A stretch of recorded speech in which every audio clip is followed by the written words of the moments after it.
দীর্ঘ ৩ বছর পর রাশিয়া ইউক্রেন যুদ্ধবিরতির সম্ভাবনা উজ্জ্বল হয়ে উঠেছে। যুক্তরাষ্ট্রের উত্থাপন করা ৩০ দিনের যুদ্ধবিরতির প্রস্তাবে সম্মত হয়েছে ইউক্রেন। যদিও বৈঠকে রুশ কোনো প্রতিনিধি উপস্থিত ছিলেন না। যুদ্ধবিরতির প্রস্তাবে আকাশ ও নৌপথে হামলার পাশাপাশি স্থল অভিযানও বন্ধ থাকবে। এ সময়ের মধ্যে স্থায়ীভাবে যুদ্ধ বন্ধ করতে যুক্তরাষ্ট্রের মধ্যস্থতায় আলোচনা করবে রাশিয়া ও ইউক্রেন। প্রস্তাবটি এখন পাঠানো হবে রাশিয়ার কাছে। মার্কিন পররাষ্ট্রমন্ত্রী মার্কো রুবিও নিজেই প্রস্তাবটি নিয়ে যাবেন পুতিনের কাছে। এ সময় তিনি বলেন, বল এখন রাশিয়ার কোর্টে। এই প্রস্তাবে রাজি হওয়া মানে শান্তির পথে আসা। We made an offer that the Ukrainians have accepted, which is to enter into a ceasefire and into immediate negotiations to end this conflict in a way that's enduring and sustainable and accounts for their interests, their security, their ability to prosper as a nation.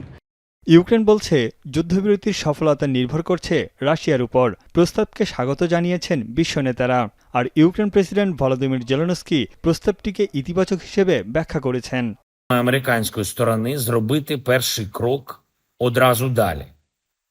І на 30 днів спробувати встановити повне припинення вогню. এদিকে ইউক্রেনের সাধারণ মানুষের বিশ্বাস, যুদ্ধবিরতির এই প্রস্তাবে সম্মত হবে না রাশিয়া। তাদের আশঙ্কা, উল্টো আরও শর্ত জুড়ে দিতে পারে মস্কো। Були декілька переговорів, і ми розуміємо, що навіть під час цих переговорів наступав вогонь. Я не вірю в припинення війни, з боку Росії, тому що навіть можу навести приклад. Возможно, це б швидше б закінчилось і багато територій залишилось би нашими. এদিকে ইউক্রেনের জন্য পুনরায় সামরিক সহায়তা ও গোয়েন্দা তথ্য দেওয়ার বিষয়ে রাজি হয়েছে যুক্তরাষ্ট্র।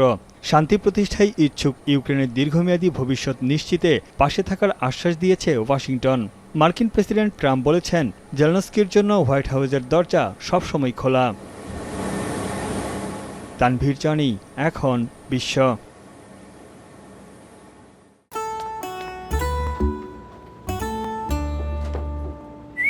এই ঈদে জুয়েলারি ক্লোদিংয়ে বিকাশ পেমেন্টে ডিসকাউন্ট।